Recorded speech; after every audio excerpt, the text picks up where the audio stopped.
Oleg a une vision simpliste, sans aucune nuance du monde. On n'a pas le temps de refaire l'histoire de l'Inquisition, ce serait trop long, ni de ses bienfaits d'ailleurs. J'en ai traité succinctement dans une vidéo, dans mon livre d'abord sur Jeanne d'Arc évidemment, et puis aussi dans une vidéo qui était intitulée « Les leçons à tirer de la croisade contre les Cathares ». Quelques mots quand même, pour s'y retrouver. L'Inquisition pontificale fut élaborée par le pape Grégoire X en l'an 1231. Et comme toute institution ecclésiastique, eh bien, il y a eu des bons inquisiteurs et des mauvais inquisiteurs. Même qu'il y a les bons chasseurs et les mauvais chasseurs.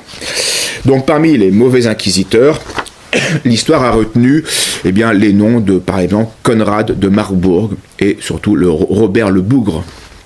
Ce dernier fut d'ailleurs suspendu de cette charge par Grégoire XI à cause de sa cruauté et il sera condamné à la prison perpétuelle. Comme quoi, vous savez, mettre de l'ordre parfois. Benoît XII va révoquer aussi des inquisiteurs, l'inquisiteur d'Albi de ses fonctions, il s'appelait Menet de Robécourt, en raison de ses injustices. Mais parmi les bons inquisiteurs, eh bien, l'histoire a retenu de nombreux noms. Saint Dominique, le premier, évidemment, Saint Raymond de Peñafort, dominicain, Saint Pie V, cardinal puis pape, Saint Pierre de Vérone, qui sera martyr, ainsi que le bienheureux Antoine Pavoni, qui va être lui aussi poignardé à la sortie d'une église, par 7 Vaudois, ou encore Saint Pedro de Arbues, assassiné à l'intérieur de la cathédrale de Saragosse, sur commande de familles puissantes de la ville, issues de juifs maranes. Alors maintenant, écoutons les reproches d'Oleg. Des inquisiteurs qui ont réécrit une histoire totalement à leur avantage, mais ils l'ont fait vraiment très intelligemment, parce qu'ils ont pris soin d'occulter l'existence de la religion odinique. Ils ont occulté l'existence de la religion concurrente afin de la faire oublier. Et ça a fonctionné, puisqu'on l'a, aujourd'hui, on l'avait complètement oublié. Et cette religion, c'était celle des Vikings. L'odinisme tient son nom de son dieu principal, qui s'appelle Odin. Tout cela, une fois de plus, est stupide, mais surtout malhonnête. Stupide parce qu'à l'origine, l'Inquisition a œuvré dans des régions où la religion d'Odin n'a jamais mis les pieds. Espagne, Languedoc, Italie. C'est pas les pays du Nord, ça, Oleg. C'est le Sud. Donc, régions donc, qui n'ont rien à voir avec la culture nordique. Et puis, malhonnête parce que Oleg tord la réalité pour faire perdurer le mythe d'Odin qui s'était éteint faute de disciples. Au XIIIe siècle, c'est fini, Odin. Donc, nul besoin de falsifier des documents pour cela. L'odinisme, comme de nombreux mythes dans l'histoire des peuples, ont disparu avec le temps. Les inquisiteurs chrétiens, ils brûlaient tous les textes qui leur déplaisaient. Quand on est capable de brûler vif des êtres humains sur un bûcher, vous imaginez bien que brûler des livres, c'est rien. Et réécrire une autre histoire derrière, c'est pas grand-chose non plus. Ce qui est dramatique, c'est que ces textes écrits par les inquisiteurs font toujours autorité aujourd'hui. Et ça, c'est à cause de la toujours très importante influence chrétienne sur nos institutions. Ah, il est marrant, hein, Oleg. Oleg est un imbécile. Je vais retourner son argument en l'attribuant aux Vikings. Vous comprenez bien que quand on est capable de couper en deux un être humain à coups de hache, déchirer des livres, ce n'est rien. Et réécrire une autre histoire derrière, ce n'est pas grand-chose non plus.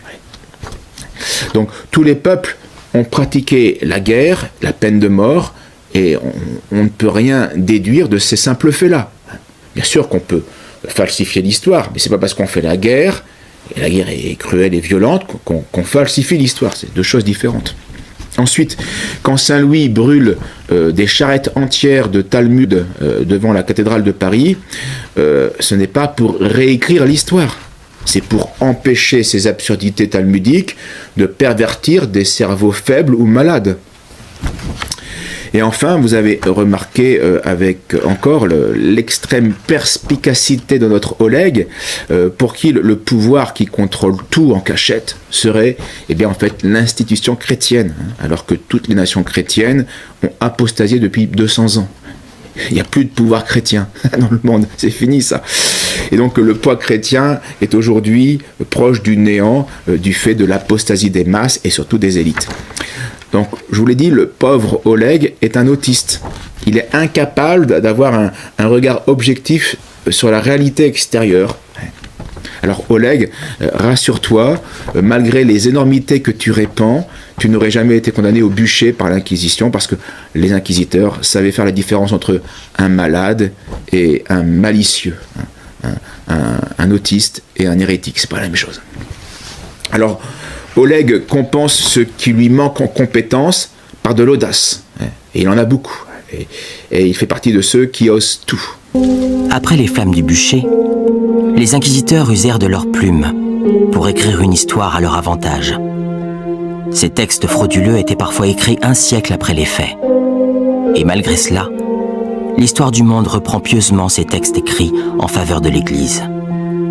Aujourd'hui encore, les historiens qui font autorité continuent de les prendre comme référence. Mais dans ce film indépendant, nous aurons une toute autre approche. Alors certes, la critique des textes est essentielle à toute histoire sérieuse, mais Oleg ne fait pas de l'histoire sérieuse. Il profère des accusations sans preuve et il multiplie les raisonnements faux. Donc on doit croire que les inquisiteurs auraient falsifié tous les textes parce que Oleg nous l'affirme. Point. C'est de l'histoire, ça? Non. Donc, voilà le seul argument d'Oleg. Et en plus, il confond un texte tardif, sujet donc à la critique évidemment, avec un texte frauduleux. C'est pas pareil. Un texte peut être imparfait parce que tardif, donc on ne prend pas tout et on compare et on rejette certaines choses. Mais lui attribuer une intention frauduleuse, c'est autre chose. Oleg nous vend donc une toute autre approche de l'histoire. Et en effet, écoutez la suite. Vous allez voir où se trouve la manipulation, où se trouve la réécriture de l'histoire. Est-ce que c'est chez les inquisiteurs ou est-ce que c'est Oleg qui cherche à nous tromper? Et donc cette rune Sauvilo, avec ce style particulier, c'est vraiment la signature associée à Simon Sigfusson. Et c'est bien parce que cette signature runique elle est hermétique que cette statue n'a pas été détruite par les inquisiteurs. Parce qu'il faut savoir qu'à Chartres, il y a énormément de statues qui ont été détruites. Et toutes les statues qui étaient explicitement vikings, elles ont été détruites. Je pense à ces nombreuses statues où il y avait des guerriers avec des casques à cornes. Toutes les statues à casque à cornes, elles ont été détruites. Et donc, il faut bien comprendre l'utilité de l'hermétisme. Ça permet de sauvegarder la vérité en la dissimulant. Alors, fallait oser, et il a osé.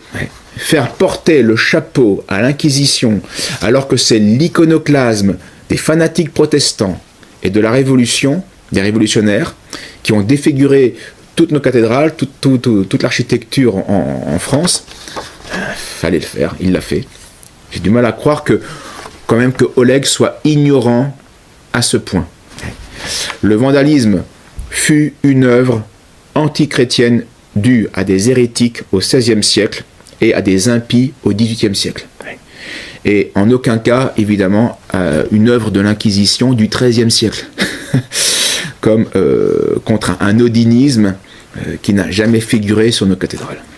Allons, courage, on n'est pas encore au bout de nos peines. Oleg nous réserve encore bien des surprises et bien des bêtises. Mais d'après mon spécialiste, je serai tellement atteint que normalement, je ne devrais pas avoir de mal à faire des progrès. Donc, face à ce constat, somme toute encourageant, je suis resté pensif. Pensif, mais bête. J'ai réfléchi, les abrutis réfléchissent énormément. Tout simplement parce que leur rendement est faible. Je vous laisse le temps d'y réfléchir.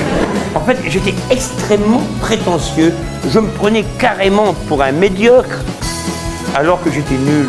Maintenant, si intellectuellement je peux peu, bien je vis heureux dans l'éternelle et la perpétuelle béatitude de l'abruti. Alors lui, on l'aime pas, il se croit sorti tout droit de la cuisse de Jupiter. Avec son air austère, il se croit intéressant, il faut qu'il parle tout le temps. Il a des idées sur tout, il sait surtout nous bourrer tout.